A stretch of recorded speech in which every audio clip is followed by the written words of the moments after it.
The breaches come up. They're getting bigger. They're louder. They're more damaging to society. But all that breaches are, to me, it's that momentary reminder, security really matters a lot. We are entering a new era. Everything you say must be more precise and taken to a new level of rigor. Think of the culture of software development. Once you get everything working, don't touch it, it works. And that's been the mentality for decades. And that mentality is destructive when it comes to third-party library security. This is why we're talking. This is why we're here. Hi, I'm Guy Pojarny, CEO and co-founder of Sneak. And you're listening to The Security Developer, a podcast about security for developers, covering security tools and practices you can and should adopt into your development workflow. I'm excited to announce that The Security Developer has expanded into a fully fledged community. Check out thesecuritydeveloper.com for great talks and content about developer security and to ask questions and share your knowledge. The Security Developer is brought to you by Heavybit, a program dedicated to helping startups take their developer products to market. For more information, visit heavybit.com. Hello, everybody. Welcome back to The Security Developer. Today we have an awesome guest, one of the, maybe the most well-known figures in the world of application security, or definitely one of the more nose-making ones of it, is Jim Manico. Welcome, Jim, to the show. Thank you so much for having me on your show, Guy. It's great to be here. Cool. So we've got a lot of great things to sort of talk about here, but I think for the sort of three people in the audience that might not know who you are, Jim, can you tell us a little bit about who you are, what you do, maybe a little bit about how you got into this sort of world of security, AppSec? Absolutely. Guy, I'm a security educator. I travel around the world. I teach software developers to write secure code with a team of different trainers, part of my company. I've been a developer since I was a kid, so about over 30 years of writing code. I started as a Commodore 64 assembly developer. I've been coding ever since. I was brought into security by Stephen Northcutt, who is a fellow resident on the island of Kauai where I live. And Stephen, maybe I think 20 years ago, said, Jim, anyone can be a developer. You need to be a developer who studies security, and it will be a great benefit to your career. And I listened to him, and I'm grateful that Stephen Northcutt dragged me into the security industry. And now I'm doing secure coding for a living, and I love doing it. Yeah, well, that's quite insightful also 20 years ago, right? Like, that's some forward thinking there. Absolutely. To see this coming. I think today it's I think a slightly more well-known fact that security is key. Absolutely. And I guess so. You've lived and you've sort of evolved. Like, you're doing this security education for a good while now. Has that always been the case? Like, I guess how long has it been security education versus the developer? And I guess what was that tipping point, kind of going from doing the coding to doing the training? Well, I started my firm about 4 years ago and have been doing like 100% developer training for a little more than almost 5 years now. And other jobs I've had over the last 10 years, I used to work for White Hat. I did training for them. I used to work for Sands. I did training for them. And it was always a part of my job. This is the first time in my life where training is my 100% of my job. I was in the classroom over 100 days last year. And I love it. And it's not just teaching. It's research. It's studying. It's doing sample coding. It's reading other people's research. It's participating in the conversation of application security, trying to actually contribute something. It's working at OWASP as a volunteer, helping with standards. So there's a whole collection of activities around being able to be a good educator. Again, I just love doing it. This is the greatest puzzle of software development. And it's not just my job, it's my passion. I love doing application security. It is fun. That's awesome. Well, and we need kind of more of that knowledge disseminated, and kind of the sooner the better as well. So, it's all very, very important gospel. So I guess as we, let's dig into that. So we're talking, security education, developer security, whatever, even with sort of that narrative of it being a good sort of career choice these days. Where do you think we stand today? So you go around, you talk to these developers. Do people know security? What's the sort of state of affairs, do you feel, around developers' kind of knowledge and maybe adoption of security? Let me take a step back. I think it's really key that companies get how important this is. Like, when I was brought in to do training, say 10 years ago, it was a quirky thing. It was something to do on the side because they had some extra budget lying around or because compliance told them to do it. They did it and moved on with their life. Today, training is something that I have to take very seriously. I've always taken it seriously, but 10 years ago when people took the training and didn't think about it for a year. Yeah, they didn't care about the results. They wanted to check the box that they've done the training. And today, like 10 years later, where every little slide you talk about, it's going to affect their policy, it's a whole different level of responsibility. So I've had people like call me and say, we just earmarked 30 million so we can turn our entire infrastructure to internal HTTPS and stronger transport security inside of our network. When I first heard that was about 3 years ago, like my jaw hit the floor. Like, we are entering a new era of everything you say must be more precise and taken to a new level of rigor because of how much people care about this topic now. So I think this is the golden era of application security for me, because we have a mature tool set for assessment. We have like really good books and literature on assessment, and we have a plethora of intelligent people thinking about building securely. It's not a quirk anymore. It's now a core part of development, at least among the teams that I interact with. Yeah, no, that's awesome. I love kind of those comments on, in general, like about adoption of security. Specifically, HTTPS, I think, is like one of the big wins of the world of security. I agree. I know just like very much the sort of carrot and stick, on one hand, making, you rank higher on Google or things like that and advocating for security. On the other side, making it easier, with less encrypted likes, and then alongside all of those, having the browser start marking you as not secure. Exactly. So I guess, we've sort of seen this shift a little bit, which I relate to, and I feel maybe there's like two trends. Maybe like tell me if you agree with this. I think there's two trends driving this. On one hand, maybe once again, the stick or sort of the external one, which is breaches, just like more and more, security problems that occur and the implications of not doing it a big deal. And on the flip side, what you have is sort of this accelerated development, right? This like everything is becoming software. Your clouds are becoming software. Your servers, your network, your infrastructure, everything is becoming code, and the people writing that code need to secure it, right? So almost like the scope of what is application, right? What is application security has grown. Do you feel those? Like, do you see those two narratives? Do they make sense to you at all? I think it absolutely does. Let me start by saying this kind of question, this is important. Like, what's motivating people to do AppSec? This is not something I think about a lot, right? I'm usually worrying about how can I get this SDLC program to be rigorously within the organization. So just bear with me on this, is that yes, the breaches come up and they're big. They're getting bigger. They're louder. They're more damaging to society. Yeah. But all that breaches are, to me, it's that momentary reminder, oh shit, security really matters a lot. And then it goes away. And we hear it in the news. So it's important. Those reminders are important. It helps me justify budget. It helps me justify time.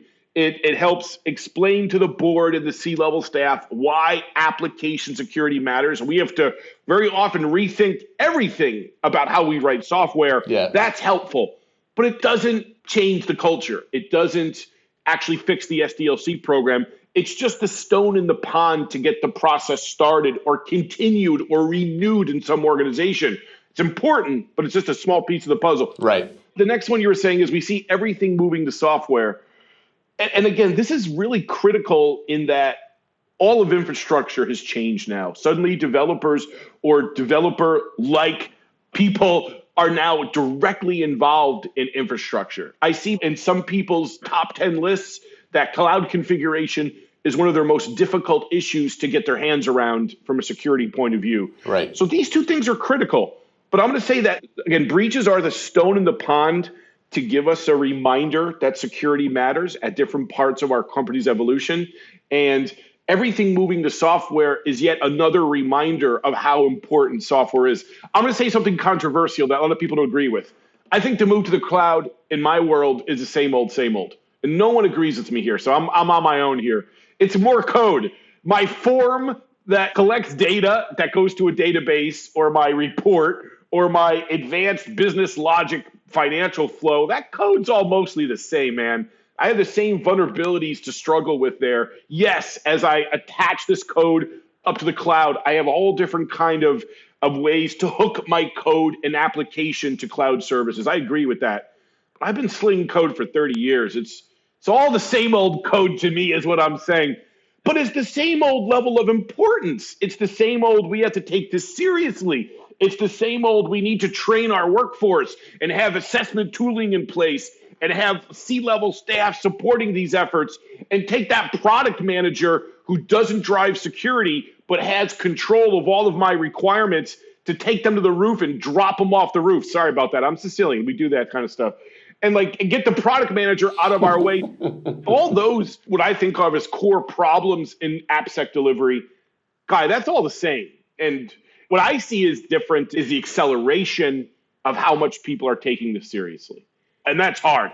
Yeah, and I think the acceleration maybe is the key word. So I'm actually I'm right there with you, which is the fundamental problems are input validation, right? It's just some core elements that we're now doing in sort of the same premises. I do think we've enlarged the scope a little bit. So it used to be that, AppSec couldn't compromise, your storage, but today, maybe your sort of cloud configuration is indeed sort of an aspect of your code. But beyond that, maybe it doesn't impact security directly, but it impact the development pace, and by doing so kind of kills the notion of a gate, kills the notion of an external audit. Now that's the point I think is critical here. It's that the general attack surface of all software has grown dramatically in 10 years. Infrastructure, in terms of how we host our software, infrastructure of the world, interconnectivity of everything, absolutely. The need to get software security right has grown dramatically in an unmeasurable way just in the last 5 or 10 years. And the fact that so much has moved to the cloud and our code is now infrastructure, that's a critical part of that mammoth growth of attack surface of software. The drumbeat's getting louder. The importance of getting this right is getting louder. The frameworks and the kinds of ways to deploy to the cloud, the frameworks we're using, all that is expanding as well, which makes it a lot more difficult to get our hands around application security. But I get your point, and I'm with you, Guy. Attack surface growth. Yeah, I love kind of the guidelines. So I guess the bottom line of it's kind of merging the perspective is to say it's software security remained the same, but what is software and the pace of software has changed. So, we still need kind of those same mechanisms, but just the context of what's at stake and maybe the complexity of how to get it done is the thing that has changed because software has grown, right? I'm going to steal that quote from you and say it in conferences like I thought of it so I can sound smart. That was awesome. That's what we do. That's what we do, That's the purpose of podcasts, That's the whole intent. So how do we do it, So maybe let's kind of get down a little bit from the, okay, fine, So it matters, This is important, it's growing it's growing in importance, budgetary wise and all that, maybe organizations are getting it a little bit more than before and they're willing to drop their $30 million on HTTPS initiatives. How do we kind of get it embedded? You come in, you talk to a shop, what would you say are the kind of core premises that need to succeed for people to indeed get AppSec right? From the beginning of the SDLC, I like requirements and training. I like training not just because I do it for a living. I recommend my competitors to do training as well. I mean, just in general, I want an educated workforce, even the basics of application security, number one. Number two, I want to have a clear definition of security requirements so we're all on the same page of what this thing called application security really is. And number three is having a security champion. If you don't have an AppSec expert directly embedded with your team, your likelihood of having application security gets low really quick. So 3 things: security requirements, number one, a trained workforce in knowing the basics of secure coding and application security, and having a security champion that developers have access to that can lead the intellectual part of what it means to write secure software. Those are usually 3 of the first things that I'm looking for. And I'll even give you a 4th. And alongside of that, I usually want to ramp up basic assessment infrastructure very early on if that's not there already. And these days, it usually is there in some way already. But there's my 3.5. Okay, cool. So let's pick them apart a little bit. So the requirements bit, how do you handle that? So you have good security requirements, high level, and maybe more specifically, how do you see these types of security requirements manifesting in an agile world? So you've got a place, it's not like a PRD that you write and a year down the road some software would be delivered. How do you do security requirements? Give us some nuggets of best practices there. From the open source world, I want to avoid doing something like using an OWASP top 10 for my requirements. This is just an awareness document. This is meant to, again, do teaching and education to get people started in web security. For that matter, I want to keep away from the OWASP proactive controls. This is another awareness list. The standard I start with is the ASVS. This is OWASP Application Security Verification Standard. The 4.0 release is coming out in a matter of weeks. This is 200 plus requirements. So as an early stage, I want to take all the main stakeholders, a security pro, product manager, some of the lead developers, and go through the ASVS and fork it completely for their company. And sometimes that's where we stop. Sometimes we fork the standard, nobody uses it, but we've gone through a training process to walk through every single requirement that we need to care about with the technical leads. So that's the weakest maturity of rolling out requirements. Yeah. At the high level, we have requirements rolled out, and we've translated all those requirements into where it exists in the framework, where we need to do it ourselves manually, or where we have third-party tools to help us, or where you need to go talk to Bob to go get help on that because we already have our own standards. When you're taking the requirements and breaking them apart and really getting into the details of how you as a company are going to address them in that forking process, that's when I think requirements are the most useful. But again, let me go back to the beginning. I've seen people roll out requirements, never read them, and still have that process be helpful because I was able to, or the tech leads were able to influence the lead developers for 4 or 5 hours just talking about what's important for security. And even that is a useful process. Yeah. So I dare say no matter how you roll them out, it's going to be helpful in some way. So challenging though a little bit. So like I'm fully with you, by the way, like, fine, like you're, raising awareness and like bringing practicality to it, sort of bringing some like, what does it mean to be secure? Sort of like these concrete elements is spot on, right? There's sort of immediate value there. You talk to a lot of organizations, right? You train, you see how they operate. What's an ideal scenario in an agile team, like a team that sort of works in this sprint environments? How have you seen the sort of security requirements embed there? Do you see is this an area that we've developed? Are there good examples? Because there's no, they're going to have the requirements for whatever, the product. But, how does, when it gets to dev, does it make it into the sort of the sprint feature plans? How do you see that happening? Sure. Before you start sprinting, now the thing about Agile is Agile is a mix of discipline and fast moving. And a lot of people will take the discipline part of Agile and throw it out the window and move real fast and change requirements as they go. In that scenario, you're screwed. You're not really doing Agile. You're just moving fast in a clumsy way. The point is, let's take the pieces of Agile that are disciplined and consider those for a moment, right? I want to have a well-trained workforce on the framework and platform that we're using. And part of that framework and platform is understanding the security controls of using that framework. So before you started sprinting at high speed, if you mapped all your requirements to your environment and made it clear which one of those requirements are handled by the framework and had a trained workforce who knew how to use the framework properly, now we're agile. Now I can move extremely fast and I have basic static analysis or basic assessment that's checking my work as I go, fast and furious every check-in. Now I'm starting to do AppSec. So it's that pre-step of mapping your requirements to responsibilities. Do you have those libraries available? Do you have the authentication and access control methodologies established already? Do you have your key storage for cryptography dialed in already? If all these pieces are missing and you're in an agile world, I claim you're not agile. You're not AppSec agile. You're running fast, but all these basic components to secure coding are not in your environment yet. I can't help you. You're at the beginning. Suppose you do have an authentication service and you have an access control best practice really well established, your own homegrown permission-based system that's real detailed. It's great. And you've gone through basic training. You have subject matter experts. You have a great assessment DevOps pipeline dialed in. When people think DevOps, they're mostly thinking, I have a pipeline of tests. Great. Yeah. If you have those pieces into play, then requirements, the ones that you're not addressing, will become helpful. Now I know that these 20 requirements I'm not addressing, so I can target education just to the area of ASVS where my framework doesn't handle it, where my subject matter experts are not into that, and I can limit the focus of what more I need to do to spread the word on those requirements. So that, again, if you're actively using requirements in a mature DevOps, agile kind of world and using them as a core study for responsibilities, and you have those pieces and discipline in place, I think they're really useful. I think by themselves, to your point, a lot of times in agile environments, they get ASVS into place, they read it, then they let it go and just do what they normally do. And that's not uncommon, to your point. And that's not helpful. Yeah, it doesn't get you as far.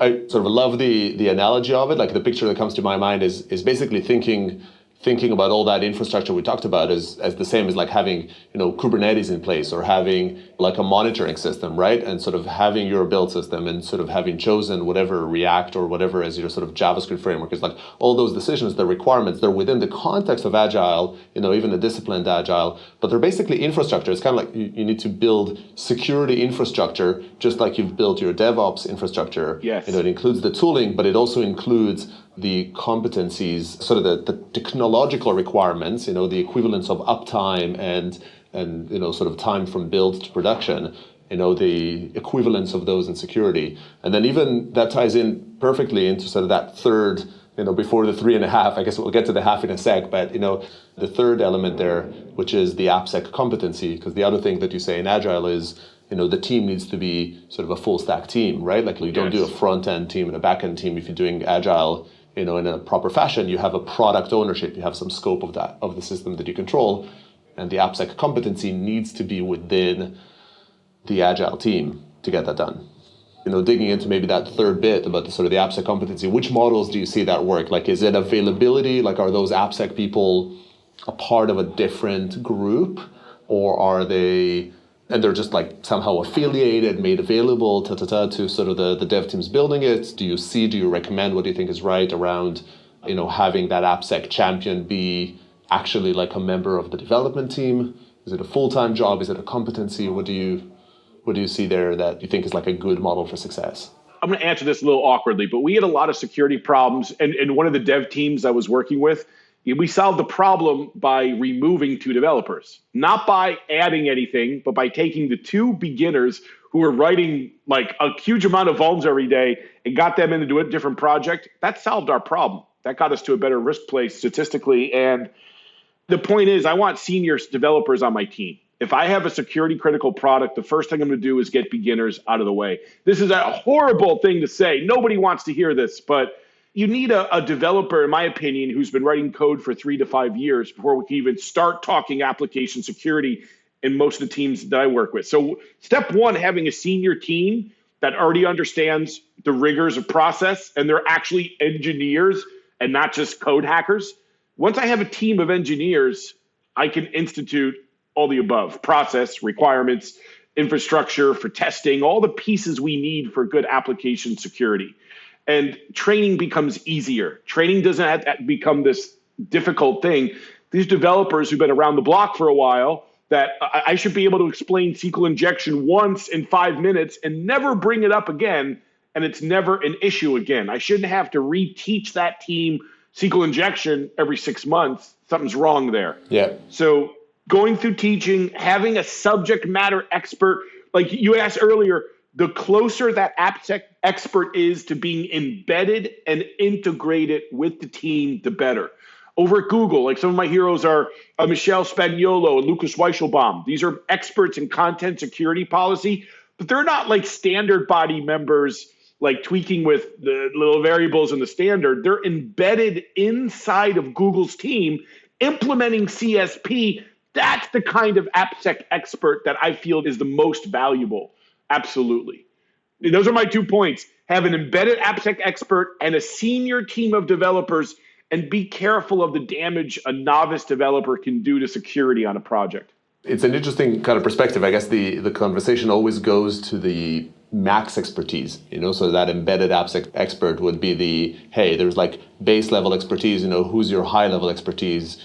I guess you're sort of saying, actually, you know what? The core of your problem is more from like the minimum level of expertise. Like what's the sort of minimum level of competency, which again, like I love drawing analogies to like general software practices on it, and this basically goes straight up to quality. And I guess you can do things like if you have novices on the team, which, eventually you want to have, like all those experts have started somewhere. So if you have novices on the team, maybe you want to constrain them or sort of, like have them focus on being framework users, or like basically just sort of to areas where they have less ability to screw up from a security perspective by sort of working within some sandbox until they develop enough maturity to sort of build the secure coding.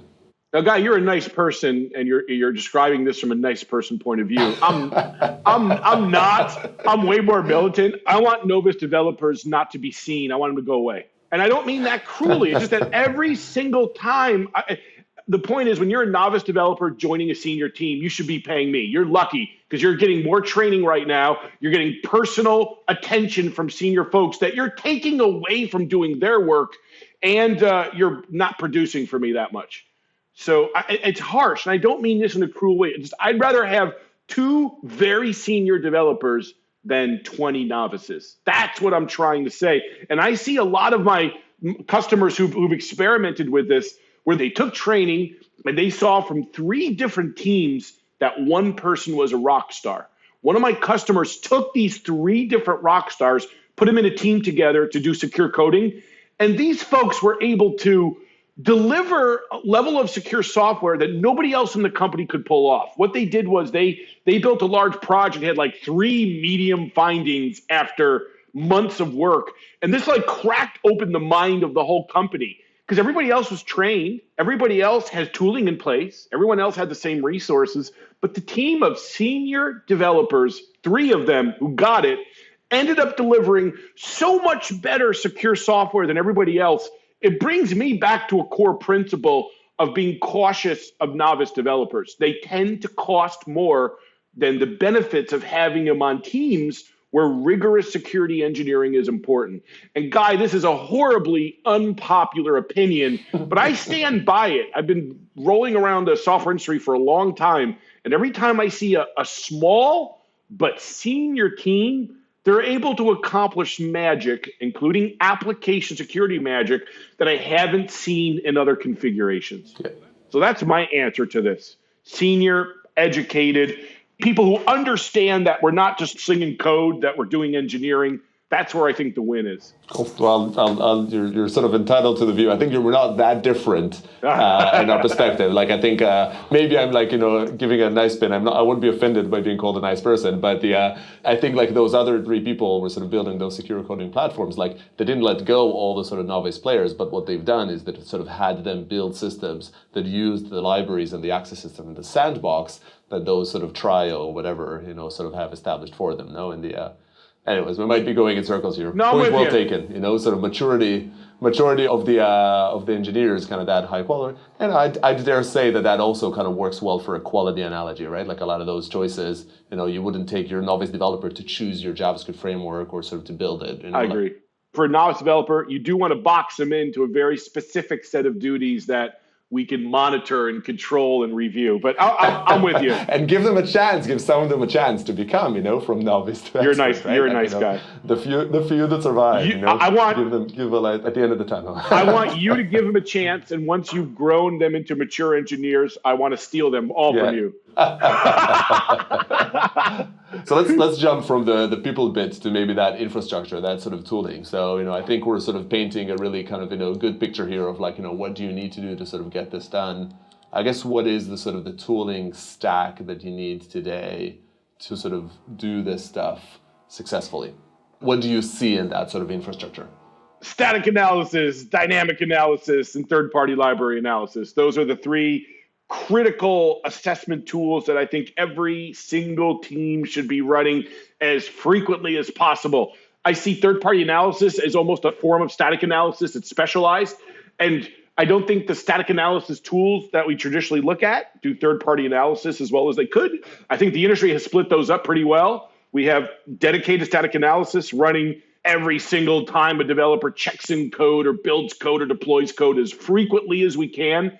That's awkward because it's rare where static analysis will run quickly. So we have to play with this whole tunings within a DevOps environment, usually tuning static analysis to run fast, then running it out of the automation environment slow on a regular basis. Yeah. I think that's almost a solved issue now. We've done a good job with rolling those products out across the industry. Okay, but it's a fair practice to highlight, for the SaaS. So like if you do the sort of the static analysis, the sort of the SaaS application, then you do like one variant of that is the sort of per check-in, incremental, lower comprehensiveness, if you will, right? Sort of scan, but that is able to scan with sufficient sort of accuracy and speed to like be reasonable for the dev flow to use it. And then you do an out-of-band sort of static analysis that's more comprehensive?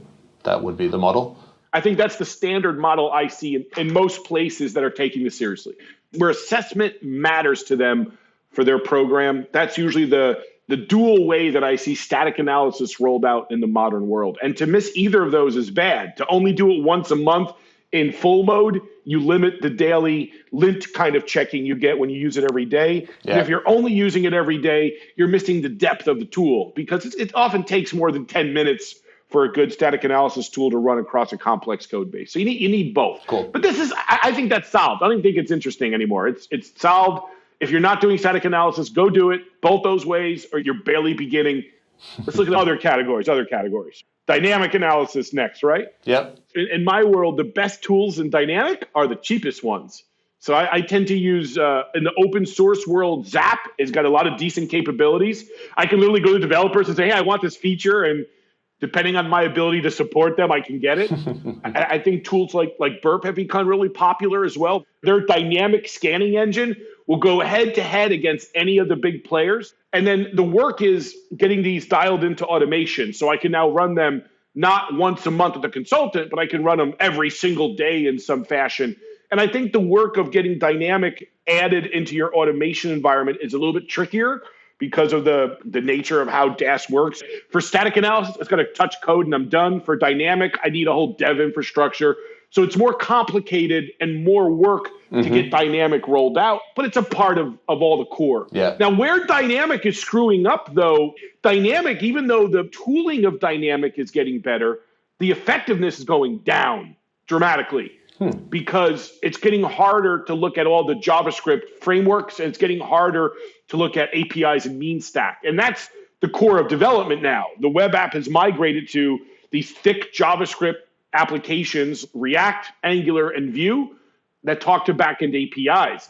These are two things that traditionally DAST has not done a great job at. So there's area for innovation when it comes to JavaScript static analysis, even to this day. God, we should start another company on the side, get a few good researchers, and do a dedicated JavaScript security company, JavaScript static analysis, JavaScript framework analysis, JavaScript education. I think that's a gap in the industry right now.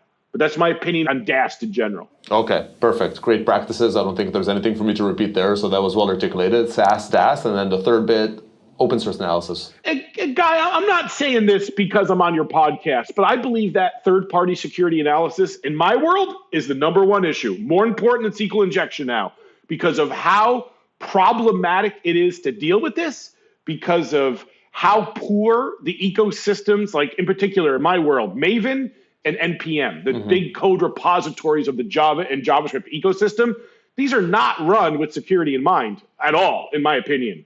It is a complete bleep show, how bad it is. And we desperately need tooling that can go deep into the jar world and deep into obscure things like, I need to know if this third-party React module is decent for me to use. And I need third-party security library tooling. And I don't think there's any option here. This needs to run as frequently as possible. What I like about third-party analysis is I can run it in under a minute often, or within a couple of minutes. Yep. So it's built from the ground up to work in a DevOps environment. And if you're not using something to do third-party security analysis on 100 times a day, I think you're negligent at this point. The hard part about this is when people are given awareness about third-party libraries and they see, oh no, these 170 libraries are out of date from security, the initial hit to get up to date can sometimes be years. So anyways, those are the three kinds of tooling that I think every development shop should be doing as a bare minimum to be assessing the security of their applications during development. Yeah, no, awesome. Well, I preaching to the choir clearly sort of about the that third bit. I do think one kind of good practice to sort of share on the backlog, right? Like as you take the blinds off and you see the disturbing number of issues that you have there. Clearly one aspect of it is invest in remediation, but the other bit that we've kind of embraced from the performance budget world is to draw lines to sort of not get any worse, right? So you can do whatever. We do some of this at Sneak, but you can, if you wanted, you can roll your own, which is to take a snapshot of where you are And for starters, say, hey, put something in the build that would only fail, or in your pull requests or whatever, that would only fail if you're introducing another new library that has a vulnerable component. And alongside that, introduce something that tracks your dependencies and alerts you on new vulnerable libraries. So the notion being you roll something out, like again, a bit shameless plug here, Snyk could be it, but like this concept, you can roll this with whatever you want.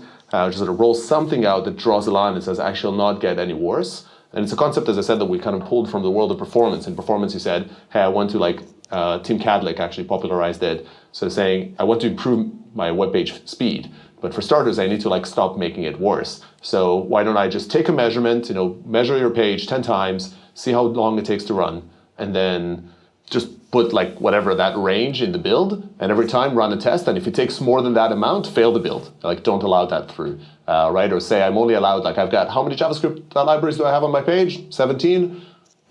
Keep it to 17. If I add an 18, you have to take one away. Or things like that. So you sort of establish from a security perspective to say, I might not be where I want to be, but I'm not going to get any worse. And then you eat away at your sort of security debt over time. So, Guy, the best way I can flatter you is to say, I'm going to go and give a talk at a conference or give a talk in training. I'm going to cite that exact concept of how to properly roll out.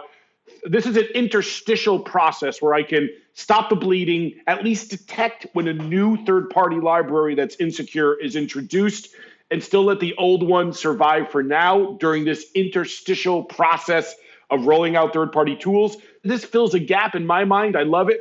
And I promise you, I'm going to talk about it in the future, and giving you no credit. I'm sorry, I don't have time for that. And I'm going to act really intelligent, and it's the best way I can flatter you. And I use Snyk at the end of that, and we'll be tied. I'll slap some Snyk in there. And Guy, I want to say it again. My claim that third-party analysis security is the number one issue, I didn't change that to make you smile. That's my honest opinion, because it's big. It covers every possible vulnerability out there.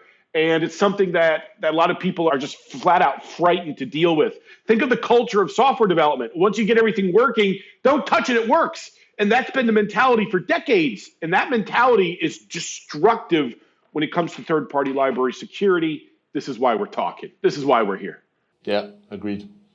This has been awesome. Before I let you sort of disappear here into your sort of training black holes, I like to ask every guest that comes on the show, if you have sort of one pet peeve or word of advice, one thing you want to tell a team that is looking to level up their security posture, what's the one thing they should do or they should not do that you want to sort of convey? That's a hard one, because I want to answer the question, well, what 200 things should you do? But let's go to one. All right, one. This is a boring answer, but it's good. So several of my customers have software that's so big, like 400 plus microservices, right?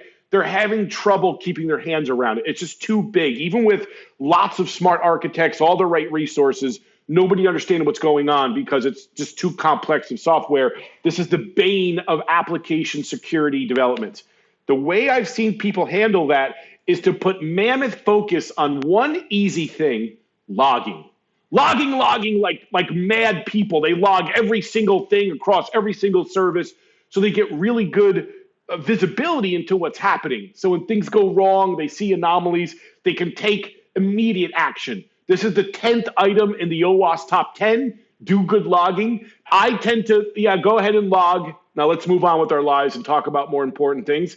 This has become more important in big software. Big software is hard to lock down just because of the nature of its complexity. Mm-hmm. Adding in lots and lots of logging is a relatively simple engineering task, I dare say. It gives us mammoth visibility. So I'm here to tell you, take your logs seriously. That visibility is crucial to runtime security analysis and understanding when problems are happening in the real world. So let's log, Guy. Let's log like crazy. Let's log everything. Let's go log wild. That's what I'm saying. Here, you've got a quote. Now I can steal something off you and not give you any credit for it. Log wild, baby. That's awesome advice. Jim, this has been a pleasure. Thanks a lot for coming on the show. Guy, seeing all of your success of your firm is well-deserved. I'm happy for you. And thank you for working so hard to solve such a critical and difficult problem in AppSec. Keep on rocking. Cool. Much appreciated. Thanks, everybody, for tuning in, and hope you join us for the next one. That's all we have time for today. If you'd like to come on as a guest on this show or get involved in this community, find us at thesecuredeveloper.com or on Twitter at thesecuredev. Visit heavybit.com to find additional episodes, full transcriptions, and other great podcasts. See you next time.